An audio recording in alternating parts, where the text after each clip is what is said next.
Welcome back to the Deep Dive. Our mission today is, well, it's pretty straightforward. We are taking this mountain of research, biography, and analysis on one of America's most, enduring artists, John J. Mellencamp. And we're going to distill his really remarkable and constantly evolving career into the essential knowledge you need. Exactly. We're heading straight into the Heartland to understand how a kid from Seymour, Indiana could transform from this reluctant, almost manufactured pop star named Johnny Cougar into a truly authentic, critically revered folk rock elder statesman.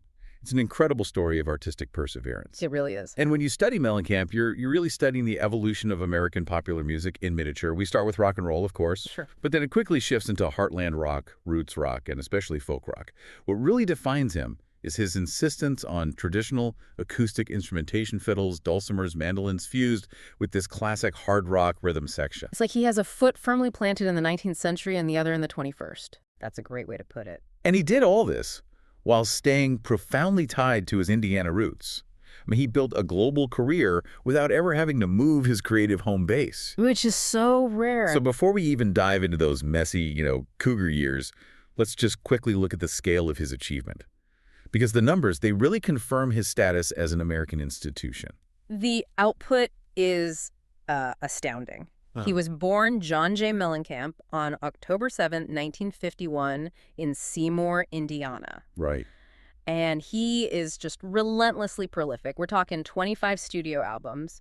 The formal recognition he's garnered, it really speaks to his quality and longevity. He's a member of the Rock and Roll Hall of Fame. Inducted in 2008. And maybe even more importantly, he was welcomed into the Songwriters Hall of Fame in 2018. So he has the critical accolades, he's got the deep catalog. Yeah. But he also dominated the commercial charts, didn't he? He wasn't just critically acclaimed, he was a hit machine, even if he didn't always, like the hits. Oh, absolutely. He had massive commercial success, accumulating 14 top 20 singles.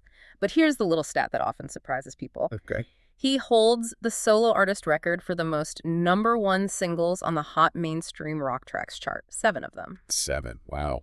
Over his career, he sold more than 60 million albums worldwide, with 30 million of those sales right here in the U.S. Those are just enormous metrics. Yeah. But his legacy, as we all know, it extends so far beyond record sales and chart positions. It goes right into the heart of American activism. You really can't talk about Mellencamp without immediately talking about Farm Aid. Farm Aid is a defining pillar of his entire identity.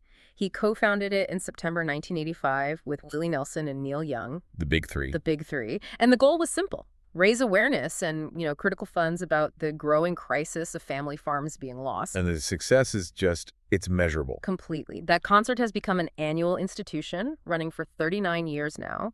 And as of 2024, the organization has raised nearly $80 million. $80 million. That's not just charity. That is an ongoing, focused commitment to a very specific social cause that is deeply tied to his public image as the voice of the Heartland. $80 million over nearly 4 decades. That kind of commitment is almost unparalleled in the music world. It's a powerful foundation to build on. But as we dive in, we have to start at the beginning, where that powerful image was nearly destroyed by a simple branding decision. Okay, let's unpack this journey, because the path to becoming John Mellencamp was anything but direct. Our material confirms he had music in his blood from the very beginning. He formed his first band, Crepe Soul, at age 14? Yeah, just a kid. He was dedicated, but his path was winding. After high school, he went to Vincennes University starting in '72 and kept playing in local Indiana bands. And you can see his early interest in exploring different styles, which, becomes a hallmark of his later career. Definitely. One of his early local bands, for instance, was a glam rock outfit called Trash. Trash. Named for a New York Doll song. That's a long, long way from the fiddles and mandolins of Scarecrow. It really is. It's also important to note, before we even get to the professional obstacles, that his life began with a major health challenge. That probably informed his later tenacity. Absolutely. Mellencamp was born with spina bifida and had to have corrective surgery as an infant. He started his career already knowing what it felt like to overcome these huge physical obstacles. That kind of early adversity often translates into a deep-seated drive. For sure. Though perhaps the biggest obstacle he faced initially was much more mundane: his own name. Right. And here is the origin story of what was probably the biggest artistic betrayal of his career, the name game.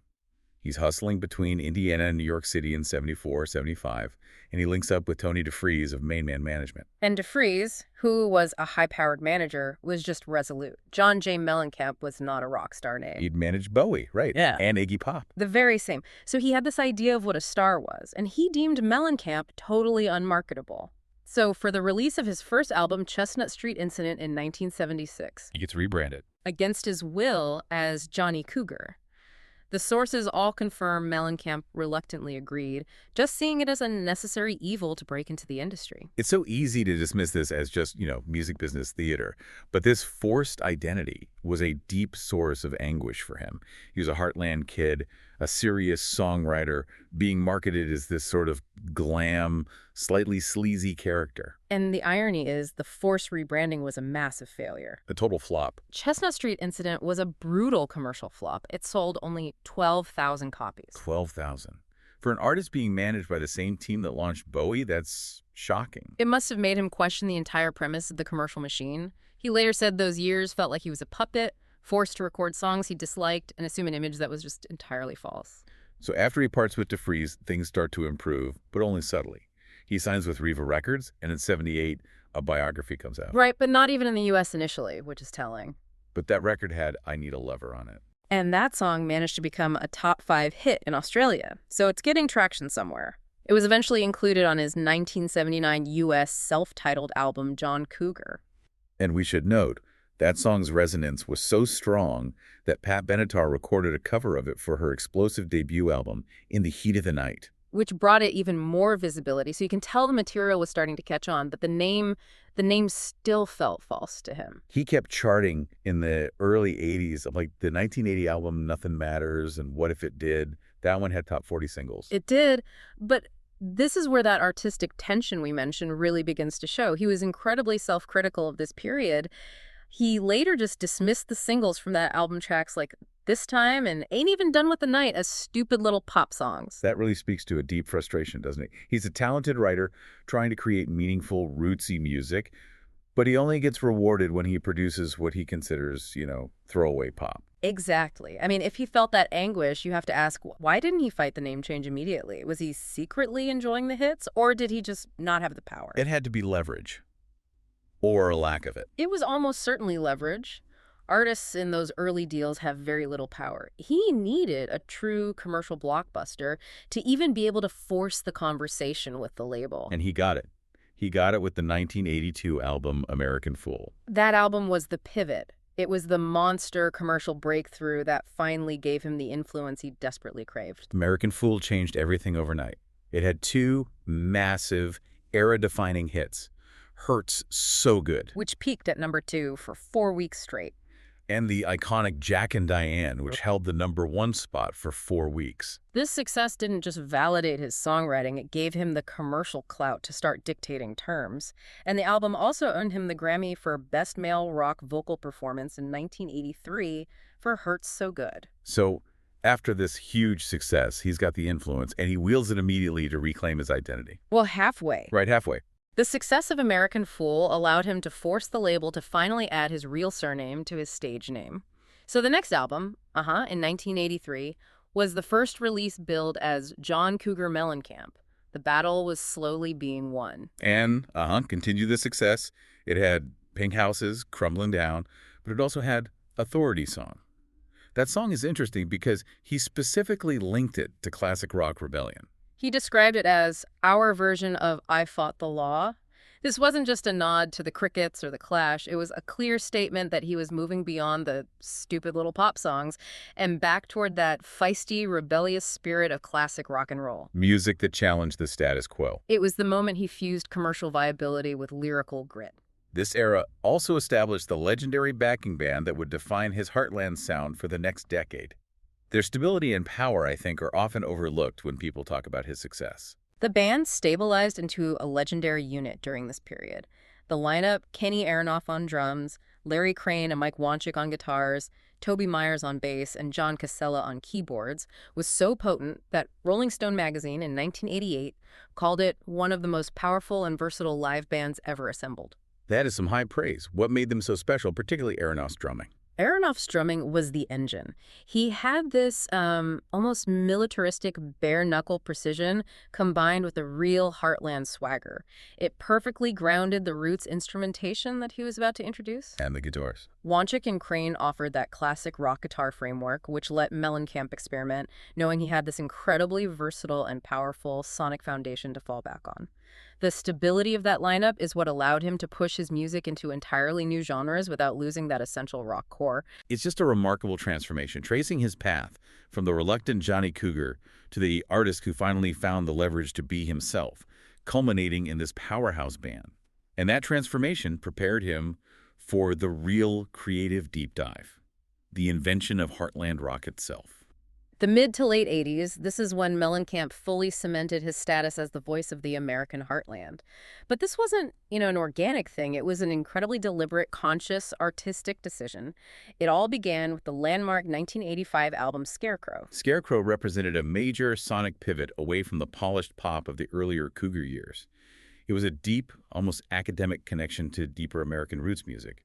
Our sources say he was almost obsessive about getting the sound right. He was entirely focused. Mellencamp consciously aimed to incorporate the authentic sound and feel of classic 1960s rock into Scarecrow, and the preparation for it involved this remarkable exercise. What did he do? He gave his band close to 100 old singles to learn almost mathematically verbatim before they even started recording. He wanted them to internalize the groove, the rhythm, the arrangements of those Roos records to make sure the album sounded both authentic and timeless. That diligence certainly paid off commercially. Scarecrow peaked at #2 on the charts. It spun off 5 top 40 singles. Lonely All Night, Small Town, and of course the instantly recognizable ROCK in the USA. It also marks a major personal milestone for him, doesn't it? Yes. This commitment to his identity extended to his operations. Scarecrow was the first album recorded entirely at his own newly constructed private studio, which he jokingly called Belmont Mall in Belmont, Indiana. So this physical move recording at home in the heart of Indiana was as much an artistic statement as music itself. He was refusing to be tied to the LA or New York music establishment. Absolutely. But what is truly groundbreaking here, and what really demands our closest attention, is his contentious claim about Scarecrow's role in music history. He believes this album and the sound it pioneered is the genesis of alternative country. He's never backed down from that, has he? Never. He stated, "I think I invented that whole no depression thing, though I don't get the credit." And while that might sound like a bold, self-aggrandizing claim, the critical analysis actually supports his role as a pivotal innovator. So how does the analysis confirm this? What specific elements did he combine that made his music the blueprint for what we now call alt country or roots rock? Well, Anthony DeCurtis, among others, specifically noted that Mellencamp pioneered the core sound of the alternative country or no depression movement. He did this by taking traditional folk and roots instruments, the dulcimer, the mandolin, the fiddle, the accordion, and marrying them aggressively with the driving rock framework of his powerhouse band. So it was the first time these acoustic instruments weren't just like ornaments. Exactly. They were lead instruments fighting the electric guitars for space. It was this contrast, the Appalachian instruments fighting the classic rock attack, that was a fundamental clash of genres that really shouldn't have worked, but he made it his signature. It was revolutionary. Before Mellencamp, roots music and rock were often kept separate. He blurred those lines on Scarecrow, and then even more on the Lonesome Jubilee and Big Daddy. He brought the rural front and center, but gave it this modern, politically aware punch. So if he was the originator of this sound, why doesn't he get the credit? This is where that music industry irony comes in, right? It's the ultimate irony. Critics have observed that he committed the unforgivable sin of having too many hits while pioneering an anti-commercial genre. The mythology of the no depression movement, it often requires the artists to be marginalized or starving or forgotten, this kind of authenticity tax. But Mellencamp achieved massive commercial success while forging the blueprint. So he was instantly branded as mainstream rock, despite the fact that he was integrating acoustic Americana deeper than any of his contemporaries. He was too successful to be critically cool in the niche world that he created. And that successful, deeply rooted identity immediately translated into the most powerful and enduring activist work of his career, Farm Aid. It was the perfect synergy of music and mission. Mellencamp co-founded Farm Aid with Willie Nelson and Neil Young in September 1985. The catalyst was the severe agricultural crisis of the 80s, where small family farms were just being crushed by debt. And that initial concert in Champaign, Illinois, really kicked off a movement. What made Farm Aid different from other big charity concerts of that era? Its focus. Unlike, Live Aid, Farm Aid was hyper-specific, focused on an American domestic issue. It wasn't just about donating money. It was about political advocacy, educational resources, and maintaining the cultural fabric of the Heartland. That sustained commitment. Nearly $80 million raised and 39 years running shows this was never a fad. It was a defining lifetime mission for the founders. And this political commitment then fully infused his evolving sound. He refined the Heartland approach with 1987's The Lonesome Jubilee. This is when a new, critical piece of instrumentation solidified the signature sound, with the addition of fiddle player Lisa Germano. Right. She joined before the 85-86 tour. Her impact was massive. She stayed until 1994 and then, returned decades later. And Lonesome Jubilee is where that signature sound truly coalesced. How is it structurally different from Scarecrow? The Lonesome Jubilee synthesized all the experimental pieces into a perfected form. The sound became defined by that constant mix of acoustic and electric guitars, the essential Appalachian fiddle from Germano, gospel-style backing vocals, all still anchored by that crisp, bare-knuckled drum beat. It felt traditional, yet powerful and modern. Singles like Paper and Fire and Cherry Bomb really exemplified that blend. Yeah. And this era concludes with the 1989 album Big Daddy, which Mellencamp considered perhaps his most personal and stripped-down effort yet. He called it the most earthy record he'd ever made. It had tracks like Jackie Brown and Pop Singer. But critically, he chose not to tour behind the album. Right. And that decision signaled a major shift in focus and priorities, moving away from the rock star treadmill. He referred to this time as one of agony, saying that out of that personal pain came a couple of really beautiful songs. And instead of touring, he devoted that time to another artistic pursuit, which confirms the unity of his vision across different mediums. His focus shifted entirely to painting. His 1990 exhibition featured these portraits that, according to observers, conveyed the same disillusionment found in his musical anthems. So whether he was writing lyrics or mixing oils, the themes of struggle, authenticity, and the disappearing American dream were always consistent. This signaled the final push to drop that manufactured moniker for good. So by the beginning of the 1990s, the battle was finally over. The transformation from Johnny Cougar to John Mellencamp was complete. And this arrival signaled a period of greater artistic freedom, marked by genre exploration and a pretty severe personal reckoning. The moment of victory was so symbolic. The 1991 album, Whenever We Wanted, was the first album cover billed solely and officially to John Mellencamp. No more Cougar. No more hybrid name.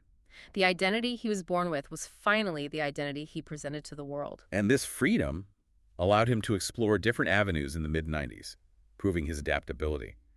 The 1994 album Dance Naked had a significant career highlight, his cover of Van Morrison's Wild Night. And it was a massive commercial success, showing he still had that pop viability even while maintaining his new artistic standard. The duet with Michelle and Giocello, it brought this interesting funk and R&B vibe to the track. Yeah, and it became his biggest hit in years, peaking at number 3 on the Hot 100.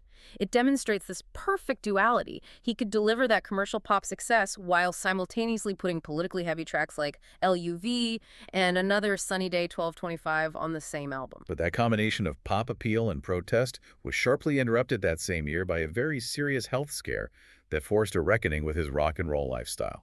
A minor heart attack in August 1994, immediately following a show in New York. It forced him to cancel the rest of the Dance Naked tour. And the context he later provided for this is brutally honest. It really illustrates the unsustainable pressures of fame and touring. It's striking how often the source material refers to his intense, self-destructive habits during that period. He was completely candid about it. He attributed the heart attack directly to his lifestyle and his extreme smoking habit. I was up to 80 cigarettes a day, he said. We'd finish a show, and I'd go out and have steak and French fries and eggs at 4 in the morning and then go to sleep with all that in my gut. At 42, his body just forced a complete immediate stop. And this forced pause, this brush with mortality, it led to an artistic reboot that was pure Mellencamp. He returned to touring in early 1995, but not to arenas. He played small Midwestern clubs under a pseudonym. He toured as Pearl Doggy. Pearl Doggy. It was more than just anonymity. It was like a purification ritual. After facing his own mortality and the pressures of superstardom, the Pearl Doggy Tour was a way to strip away the expectations, reconnect with the core experience of performance, and just play music for the joy of it. That willingness to shed the image and experiment continued in the studio with the 1996 album Mr. Happy-Go-Lucky. This album signaled he wasn't just returning to form, he was actively pushing his sound into new, unexpected territories. He took a huge risk by collaborating with dance and pop producer Junior Vasquez. The critically acclaimed Mr. Happy-Go-Lucky infused his acoustic roots rock with drum loops, synthesizers, trip-hop elements. It created a sound that was surprisingly modern for a Heartland icon. It showed he was willing to sacrifice sonic continuity for artistic novelty. And that experimental shift paid off. It gave him his final top 40 hit, Key West Intermezzo, I Saw You First. A year later, he made a major business move, shifting to a new label. Signed a 4-album deal with Columbia Records, which started with his 1998 self-titled debut for the label. And this era also marked a big change in the band dynamic. Dane Clark replaced the longtime, legendary drummer Kenny Aronoff. But even with those professional shifts, he remained profoundly tied to Indiana. The university even recognized him as an institution. Oh, absolutely. In May 2000, Indiana University recognized his cultural impact by giving him an honorary doctorate of musical arts. And his advice to the graduates was just simple and perfectly aligned with his lifelong pursuit of authenticity. Play it as you feel it. And speaking of authenticity and giving back, we have to spend a moment on the incredible Good Samaritan tour in 2000. It sounds less like a rock tour and more like an impromptu folk pilgrimage. It was a beautiful expression of his anti-commercial ethos. He played a series of completely unannounced, free concerts in city parks across the East Coast and Midwest. This was a deliberate attempt to connect directly with fans, bypassing the entire infrastructure of ticket sales, security, and stadium pomp. What was the setup like? What did that stripped-down aesthetic communicate? He used a truly lo-fi setup, portable amps, a battery-powered PA system, an acoustic guitar, and was accompanied only by an accordionist and a violist. Wow. The entire experience was raw, intimate, and immediate. It communicated that the music, the message, and the connection with the audience were what mattered, not the scale of the production. He was reclaiming the simplicity of the folk tradition. This era also shows him collaborating extensively, stepping outside the boundaries of heartland rock into hip-hop and country. On his 2001 album Cuttin' Heads, he showed incredible versatility, working with Chuck D of Public Enemy and India, Airy on the single Peaceful World. He also had a notable duet with country star Trisha Yearwood on Deep Blue Heart. It confirms that by the 2000s, he was an artist comfortable engaging with all these diverse musical conversations, respected by every corner of the industry. Yeah, and his subsequent album, Trouble No More in 2003, was a pure, quickly recorded tribute to the American folk and blues source material that fed his entire roots sensibility. A heartfelt project. It featured covers of vintage tracks by giants like Robert Johnson, Son House, Lucinda Williams, and Hoagy Carmichael. It was dedicated to his late friend, Billboard editor Timothy White, who passed away in 2002. Mellencamp had performed some of those covers at White's benefit, and the energy was so compelling that Columbia encouraged him to record a full album. It was a direct link back to his musical heroes. Around 2008, Mellencamp enters his next definitive phase, which we can really call the T-Bone Burnett era. This partnership marks some of the most critically praised, sonically innovative, and conceptually daring work of his entire career. T-Bone Burnett is known for creating these atmosphere-heavy, deeply resonant roots albums, and Mellencamp's 2008 album, Life, Death, Love, and Freedom, was the first result of this pairing. It immediately elevated his critical standing. The album debuted at number 7 on the Billboard 200, and Rolling Stone was highly complimentary, naming it the number 5 best album of 2008. So the collaboration with Burnett, it injected a new sense of urgency and sonic texture into his work. It felt darker, more existential, more lyrically dense than some of his earlier output. But the peak of this innovative partnership, and maybe the most technically fascinating work of his career, has to be the 2010 album, No Better Than This. The concept behind this album is truly unique in modern recording history. It's an artistic commitment that goes way beyond standard production.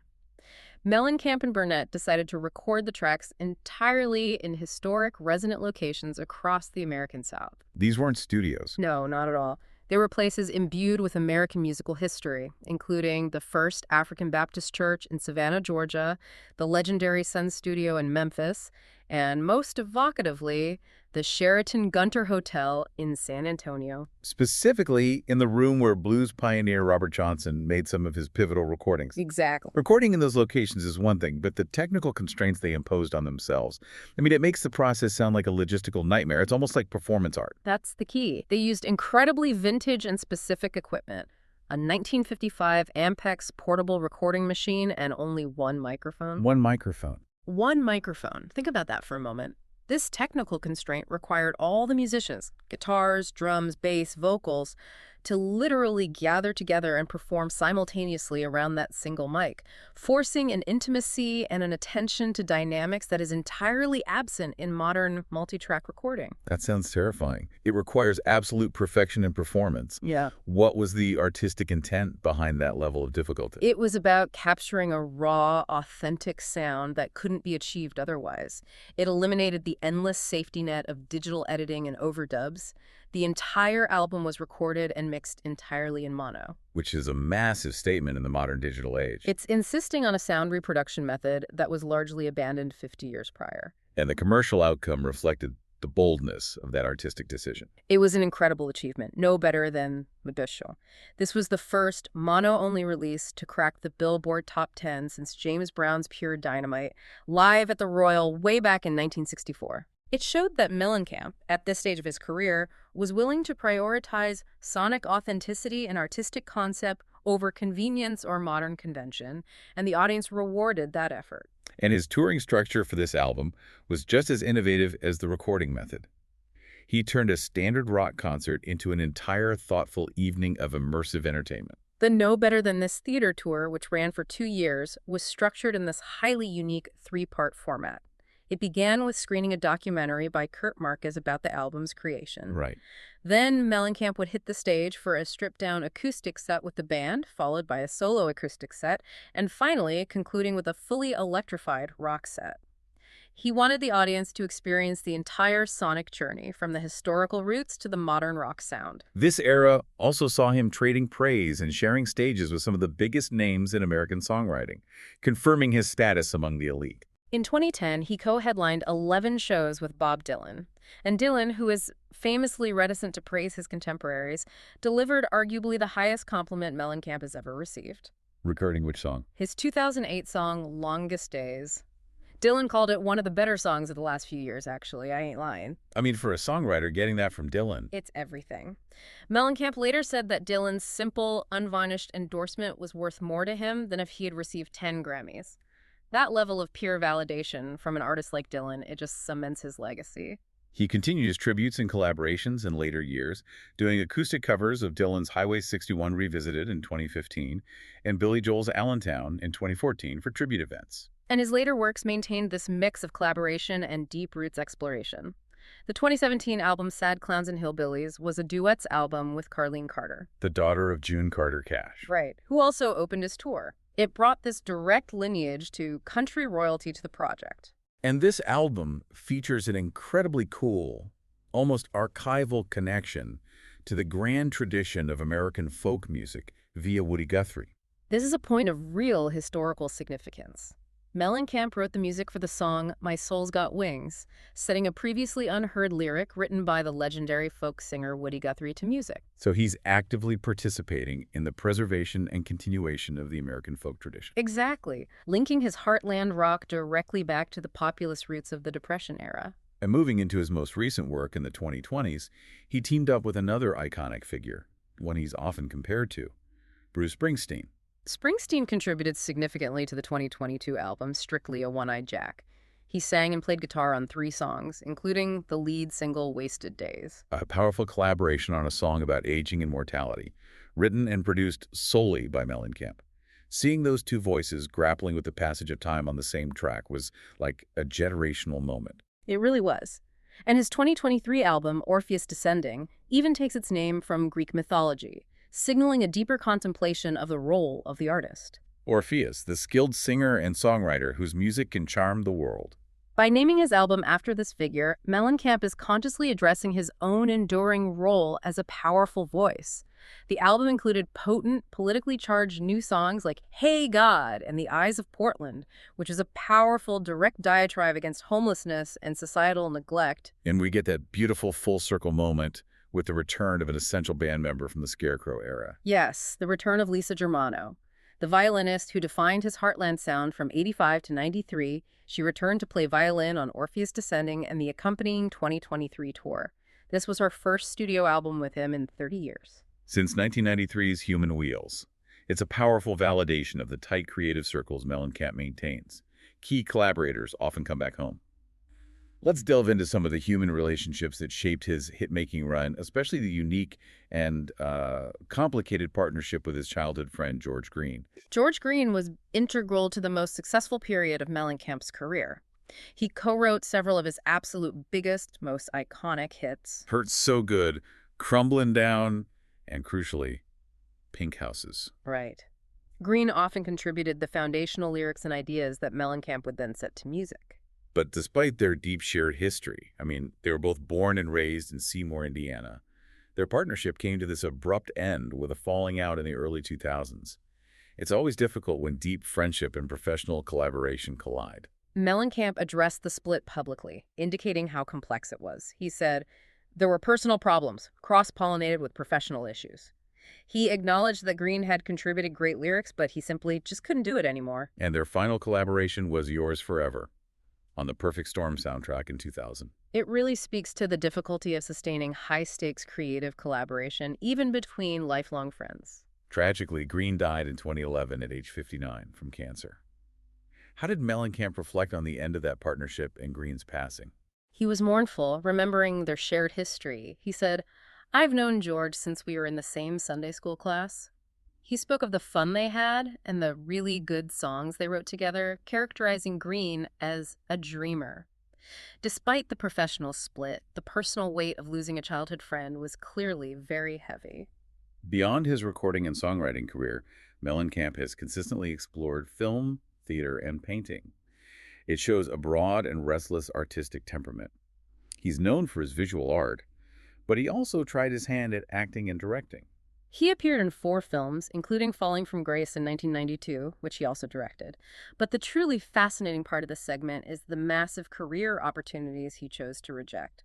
In 1980, he rejected the lead role in The Idolmaker. Why? He was worried that if he made too much money, he'd lose the motivation to continue writing and recording. That's a powerful statement about artistic integrity over easy income. And then there's the famous anecdote about the role that ultimately launched a global superstar. Yes, he was offered the Brad Pitt role, the handsome hitchhiker J.D. in Ridley Scott's classic film Thelma and Louise. No way. Yes. Mellencamp told VH1 that when he read the script, he thought, "I get it, but I don't want to take my shirt off." That's incredible. He turned down a career-defining role for a reason related entirely to, image control? I think so. His reflection afterwards was wry. He said, "So Brad Pitt took his shirt off, and look what happened to Brad Pitt. I was that close." It highlights the intersection of celebrity, image, and the path not taken. Mellencamp always sought to control his image, preferring the grizzled, authentic songwriter over the Hollywood heartthrob. Shifting to composition, he also wrote the entire film score for the 2015 Meg Ryan movie Ithaca, which shows a dedication to an entirely different form of musical output. The entire score. He focused on period-specific music because the film was set during World War II. Meg Ryan, his partner at the time, confirmed that not one note in Ithaca is anything other than Mellencamp. He wrote 2 original songs for it as well. He did. Sugar Hill Mountain, sung by Carlene Carter, and a 1940s sounding standard, Seeing You Around, sung by the late, great Leon Redbone. His exploration continued into musical theater, a huge pivot for a roots rocker, by collaborating with horror author Stephen King. He teamed up with King on the Southern Gothic musical Ghost Brothers of Darkland County, which debuted in 2012. And the musical was unique for its aesthetic. It intentionally got rid of a traditional orchestra using a simplified rock instrumentation, just 2 twangy acoustic guitars, accordion, and a fiddle. A simplified, raw sound that aligns perfectly with his Heartland aesthetic. Exactly. Reviewers noted it was perhaps the first ever musical written by men for men, reflecting the dark, simplified Southern Gothic narrative favored by both Mellencamp and King. We must now pivot to his consistent and sometimes confrontational political stances. Mellencamp has never shied away from using his platform, holding staunch liberal views and supporting the Democratic Party. His political visibility really peaked during the early Iraq War era. In 2003, he became one of the first major entertainers, alongside Sheryl Crow and the Dixie Chicks, to publicly oppose the war. That was a highly dangerous and unpopular position to take in the immediate post-9/11 climate, especially for an artist whose core audience included many conservatives. And he definitely felt the backlash, even from within his own loyal fan base. He revealed later that conservative fans sometimes openly booed him at concerts for criticizing President George W. Bush. His 2003 song To Washington was very critical of the war. And after its release, he cited hearing a caller on the radio say, "I don't know who I hate the most, John Mellencamp or Osama bin Laden." That quote just illustrates the truly visceral, polarized reaction his political music could elicit. And the most famous clash involving his political message concerns his biggest song, the widely misinterpreted anthem Pink Houses. He has constantly expressed annoyance that the song's critical, complicated lyrics, "Ain't That America, for You and Me," were stripped of context and used as a simplistic, saccharine, patriotic anthem, completely ignoring the critique of economic disparity and disappointment in the verses. And that misinterpretation came to a head in the 2008 election cycle. When John McCain's presidential campaign started using both Our Country and Pink Houses at rallies, Mellencamp's team immediately demanded they stop. And this wasn't just a standard artist objection. His publicist released a statement that clearly articulated the political dissonance. That statement is critical because it precisely defines his political intention. The statement argued that if McCain was a true conservative, he should stop playing songs containing a populist pro-labor message written by a guy who would find no argument if you characterized him as an ardent leftist. So that was Mellencamp himself, through his representative, defining his songs as progressive political tools, which forced the campaign to immediately pull the tracks from their playlists. More recently, he supported Michael Bloomberg's 2020 campaign, allowing the use of Small Town in an ad. And in 2020, he reworked a classic Bob Dylan protest song to address contemporary racial conflict. Following the murder of George Floyd, he released A Pawn in the White Man's Game, a reworking of Dylan's 1964 song Only a Pawn in Their Game. Mellencamp's version included new lyrics reflecting the recent conflicts and the historical struggles faced by minorities in the country. He has always viewed his role as a songwriter as one who must address these issues head-on, regardless of the commercial consequence. Mellencamp's career provides this fascinating blueprint for how a roots rocker can maintain decades of mass popularity while fiercely demanding artistic authenticity and political engagement. And the critical reception and the accolades he's earned late in his career really reflect this unique and powerful balance. The accolades are impressive, not just from critics, but from other music legends. Timothy White, the Billboard editor and his late friend, called him arguably the most important roots rocker of his generation. White praised Mellencamp for his groundbreaking work in making folk instruments like fiddles and accordions lead rock instruments, and for bringing a raw Appalachian lyrical outlook to his songwriting.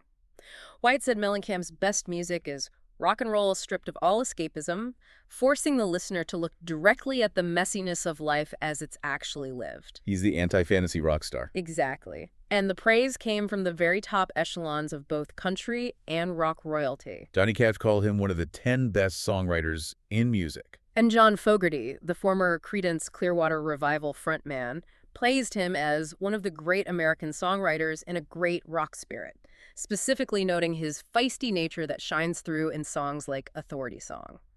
This consistent high praise from artists across genres is a testament to his unique standing. And this influence wasn't just, theoretical admiration. It actively shaped the careers of younger artists, perhaps most notably country star Keith Urban. Urban has consistently cited Mellencamp as a major transformative influence. He points specifically to Mellencamp's 1988 Lonesome Jubilee tour stop in Australia as an epiphany. What exactly was the aha moment for Urban when he watched Mellencamp perform that night? Urban realized that Mellencamp gave himself permission to fuse all of his diverse interests. Urban said that the concert showed him, "I get it, just put all the things you love into what you do." It was the permission to blend country, rock, and folk instrumentation without having to adhere to genre constraints. Precisely. And Urban's own 2015 hit single, John Cougar, John Deere, John 3.16, is a direct, affectionate illustration of that influence. Beyond the musical recognition, Mellencamp's career is dotted with honors that reflect not just his musical genius, but his lifelong commitment to the common man. Beyond the Rock Hall and Songwriters Hall of Fame, he has the Woody Guthrie Award from 2003 and the Woody Guthrie Prize from 2018. The association with Guthrie really underscores his commitment to social justice and the folk tradition. But the John Steinbeck Award is perhaps the most telling reflection of his cultural legacy. He received it in 2012, an honor given to individuals who exemplify Steinbeck's empathy, commitment to democratic values, and belief in the dignity of the common man. I mean, that perfectly encapsulates the voice of disillusionment and resilience found in songs like Pink Houses and The Whole Farm Aid Mission. And let's revisit the Rock Hall induction ceremony in 2008. Billy Joel inducted him, and his speech was this direct, famous challenge to Mellencamp to never compromise his anger. Joel urged him, stay ornery, stay mean. We need you to be pissed off and restless because no matter what they tell us, we know this country is going to hell in a handcart. Joel recognized that Mellencamp's value to American culture lay in his refusal to be satisfied, his willingness to echo the discontent of the Heartland. Finally, we have some insight into the man behind the icon, confirming his continued ties to Indiana despite his global fame. Mellencamp has been married 3 times, has 5 children, including his daughter Teddy Mellencamp-Arroyo, who gained some notoriety on The Real Housewives of Beverly Hills. Right. His personal life post-divorce include high-profile relationships with Meg Ryan and Christy Brinkley, but he remains firmly rooted near Bloomington, Indiana, on Lake Monroe, maintaining that deep connection to his home state, while also keeping an art studio loft in Soho, NYC. It's a perfect embodiment of the small-town man with global ambitions. So we've tracked the entire remarkable trajectory, from the reluctantly commercial manufactured Johnny Cougar through the decades-long battle for his identity and the formation of the legendary band, to the successful pioneering of alternative country and the unwavering activism of Farm Aid. all the way to his T-Bone. Burnett produced mono masterpieces and his recent collaborations with Bruce Springsteen. It remains the central paradox of his career. He was simultaneously a highly successful mainstream artist, giving him the massive hits that powered his career, while also, often single-handedly, pioneering what were fundamentally anti-commercial genres like No Depression. He achieved mass popularity by digging deeper into authentic American roots, rather than trying to escape them or, sanitize them for the pop charts. It makes you wonder about the essential role of deep personal struggle in achieving that authenticity that people like Johnny Cash and Bob Dylan praised. Mellencamp himself once said that out of his personal agony came a couple of really beautiful songs. So when you consider his history, the forced early identity crisis, the intense political engagement that alienated conservative fans, and that dramatic heart attack at age 22 that forced him to confront his own mortality, how much does that personal struggle fuel the raw, lived-in authenticity of the Heartland story? And is that level of real, enduring frustration a necessary ingredient for achieving the kind of lasting, influential legacy he commands? That's something worth thinking about the next time you hear one of his anthems.